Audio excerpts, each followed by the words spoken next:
Hola queridos oyentes, les saluda Silvia en otro jueves del Mirador de Taiwán por Radio Taiwán Internacional. Espero que hayan pasado una semana llena de bendiciones. Les cuento que les traigo un tema acerca de un pueblo antiguo. Vamos a ver de qué se trata. Empecemos. Rodeada de montañas, Shenzhen se encuentra en Nantou, el único condado sin salida al mar de Taiwán. Como terminal de ramal de Jiji de la línea ferroviaria de Taiwán, la ciudad también es conocida como el final de la línea, pero en realidad no es tan remota. Cuando las industrias azucareras, maderera y energética florecieron en las zonas circundantes, se convirtió en un importante centro de transporte. En los últimos años, el turismo ha despegado, revitalizando la ciudad y dándole la oportunidad de visibilizar su historia. Desde Taipei tomamos el tren de alta velocidad hasta la estación de Xinwuri de Taichung, donde hacemos transbordo a la línea troncal occidental de la TR. Nos bajamos en Ershui, en el condado de Changhua, y nos trasladamos al ramal Jiji, que nos lleva a nuestro destino final, Shenzhen. Al descender, nos recibe la vista del imponente monte Songpai-Luen y las serenas aguas de color esmeralda del antiguo estanque maderero de la ciudad, mientras la luz del sol se filtra a través de los cipreses calvos sobre el sendero junto al lago y sus edificios de la época japonesa con sus oscuros revestimientos de madera. El cansancio del viaje se desvanece en medio del encantador ambiente y el pintoresco paisaje. No es de extrañar que esta pequeña ciudad atraiga a turistas de todas partes. Los caracteres chinos de Shenzhen significan algo así como plaza de coches. Durante la época del dominio japonés, el gobierno colonial se centró principalmente en la extracción de recursos naturales de Taiwán. El azúcar en particular era un importante producto de exportación. Para extraer el azúcar producido por la refinería de Puli, el gobierno construyó una línea ferroviaria de vagones de empuje desde Puli, pasando por Shenzhen hasta Ershui, donde el azúcar se cargaba en trenes de la línea troncal occidental. Dado que Shenzhen estaba rodeado por una amplia zona de terreno relativamente llano, se convirtió en una estación de relevo clave y un lugar de almacenamiento para los vagones de empuje. En ocasiones se estacionaban allí más de 100 coches. Por ello, los taiwaneses llegaron a llamarlo Shenzhen. La industria ligera era el siguiente objetivo del gobierno japonés para el desarrollo de Taiwán, y para ello la generación de energía era esencial. El gobierno tenía en la mira la zona del lago, del sol y la luna para la generación de energía hidroeléctrica, y finalmente seleccionó Menpaitan como el sitio para su primera presa hidroeléctrica en la zona, posteriormente rebautizada como Central Hidroeléctrica de Tacuán, para transportar equipo pesado y generadores a este lugar. En 1919 se iniciaron las obras de ampliación del ferrocarril original de vagones de empuje desde Ershui, pasando por Shenzhen hasta Tacuán, convirtiéndolo en un ferrocarril regular. Ese fue el origen del actual ramal de Jiji. Tras la finalización de la central eléctrica, la gestión del ferrocarril se transfirió al Departamento de Ferrocarriles del gobierno colonial y se convirtió en una línea de operación regular. Gracias a esta conveniente conexión con el mundo exterior, la zona circundante, incluyendo Puli, dejó de estar aislada y el arroz y el azúcar y otros productos locales comenzaron a exportarse a través de Shenzhen, mientras que las mercancías del exterior se importaban. La ciudad se convirtió en un importante centro de transporte. Además de consultar documentos históricos sobre Shenzhen, entrevistamos a Lucille Sun, supervisora principal de The Grove, un centro comercial turístico de Shenzhen y nieta del fundador de Zhejiang Lumber Industry, para conocer el ascenso y la caída de la industria de la madera allí. El abuelo de Sun, Sun Hai, nació en el municipio de Kouhu de Yunlin y de joven trabajó en el monte Ali antes de abrir una planta de tratamiento de madera en Chiayi. En 1958 presentó una licitación ganadora ante la oficina del Distrito Forestal de Luanda de la Oficina Forestal para talar el compartimiento número 8. del distrito forestal de Danda. En aquel entonces, nos dice mi abuelo, veía la ventaja geográfica de Shenzhen. La madera que bajaba de la montaña se podía transportar en trenes hasta allí, explica Lucille Sun.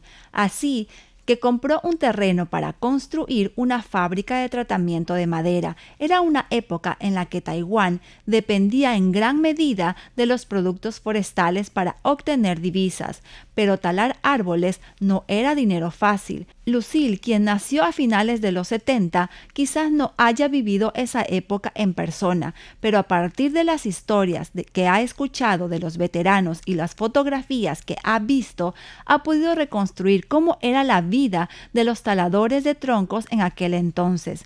Las puertas de los caminos que transportaban los troncos se quitaron por completo, no por simple comodidad, sino para que los trabajadores pudieran salir rápidamente en caso de accidente.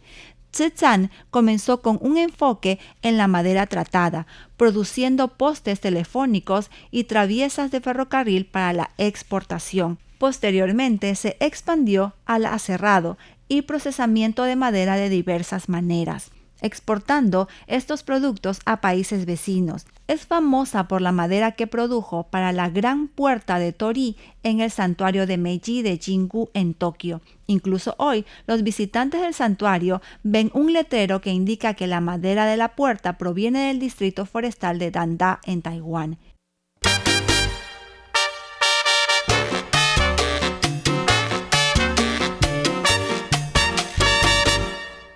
Y estamos de regreso y les cuento, el pequeño pueblo próspero junto con la industria maderera, en aquel entonces cerca del 60% de los hogares de Shuili y Shenzhen dependían de Shenzhen para su sustento. Pero en 1985 las políticas forestales de Taiwán cambiaron, con la prohibición de talar árboles en bosques naturales, y la empresa se dedicó a procesar madera importada del Pacífico Sur y África. Shenzhen perdió su ventaja geográfica y a medida que la industria maderera se debilitaba, la ciudad se enfrentó a un éxodo de residentes. El terremoto de Jiji del 21 de septiembre de 1999 marcó un hito para Shenzhen.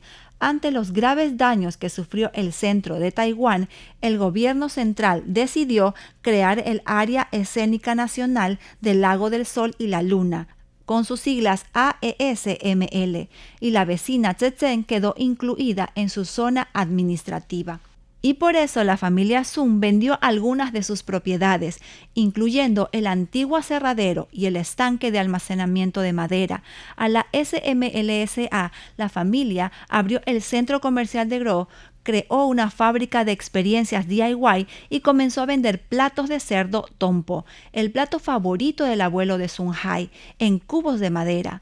Antes solo quienes compraban y vendían madera venían a Shenzhen, dice Lucille, pero con la ayuda del gobierno central, Shenzhen se ha consolidado gradualmente como destino turístico en la línea ferroviaria de Jiji, marcando el comienzo de una nueva era dorada para el pequeño pueblo.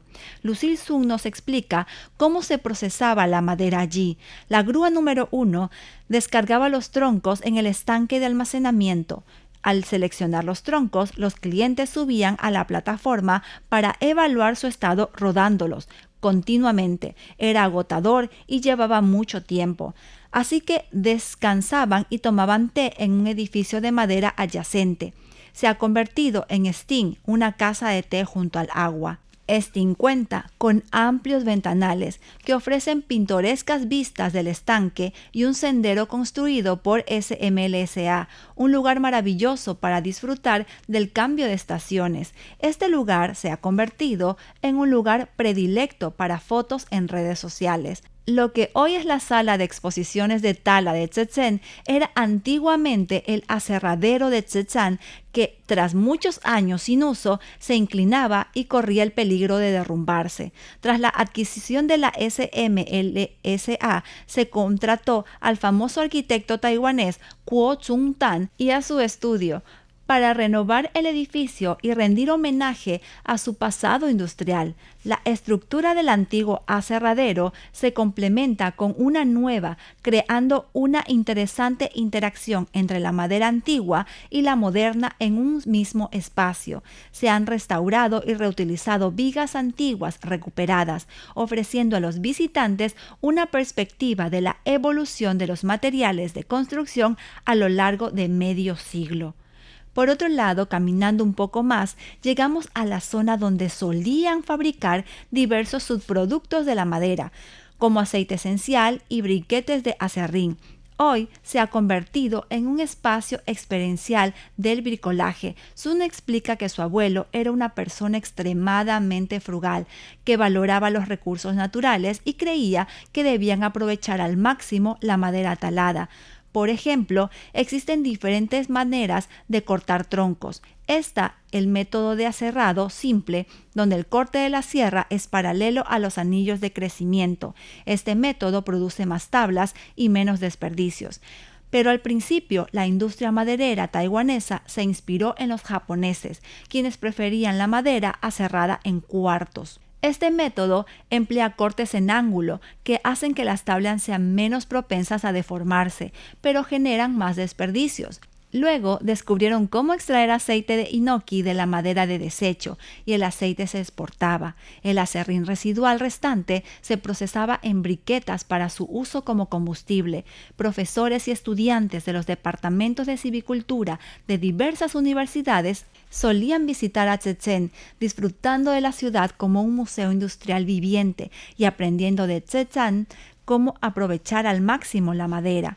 Sun hizo diligentemente preguntas detalladas a sus mayores sobre la industria maderera, con la esperanza de obtener una comprensión histórica más completa. Algunos de sus entrevistados consideraron estos asuntos triviales e indignos de ser recordados, pero ella cree que aunque la sociedad pueda tener una actitud negativa hacia la tala que se practicaba en aquel entonces, de hecho forma parte de nuestra historia. Lo que quiero hacer es descubrir facetas del pasado de Taiwán para que todos puedan comprenderlo mejor. Nos dice que como directora de marketing de Grove, Lin Pan Tao en chino, Lucille se ríe de que a menudo la llamen la señorita Lin, ya que Lin, el carácter para bosque, también es un apellido común. No duda en aclarar y compartir algunos conocimientos forestales. De hecho, Lin Pan se refiere a un compartimiento o sección del bosque que se talará, así que eligió esos dos caracteres para conmemorar el espíritu de su abuelo Tao, que significa camino. Fue elegido con la esperanza de encontrar un nuevo camino para la comunidad. En 2008 acababa de terminar un programa de música en Estados Unidos y su padre le preguntó si estaría dispuesta a volver a casa para trabajar. En aquel entonces solo quería que abriera una tienda de recuerdos. A pesar de ser totalmente novata en el mundo de los negocios, decidió gestionar un centro comercial completo. The Grove lleva más de 10 años funcionando. En 2022, Lucille alquiló parte de la antigua escuela primaria de Shenzhen para establecer The Grove Platform. Ha posicionado el espacio como una plataforma de promoción cultural que se utilizará para actividades como exposiciones o residencias artísticas. Podemos aprovechar que tanta gente de diversos ámbitos visita Shenzhen para mostrar las obras de estos artistas a más gente. Un grafiti colorido y extenso en una pared exterior, obra del artista Marina invitada a Shenzhen por The Grove y Louisa Coffey, se ha convertido en un lugar popular para fotos en redes sociales. En un pasillo de la escuela, un piano originalmente adquirido para la dote de la madre de Lucille se ha dejado a la vista del público. De vez en cuando el espacio resuena con las improvisaciones de los visitantes al teclado. Varias aulas se han convertido en espacios de exposición y se ha invitado a artistas de diversos estilos a exponer. En el aula, figuras de Bird Brick asisten a una clase de música. Ha sido un gusto para mí acompañarlos este jueves en el Mirador de Taiwán. Los espero la próxima semana. Les deseo muchas bendiciones. Los quiero. Bye bye.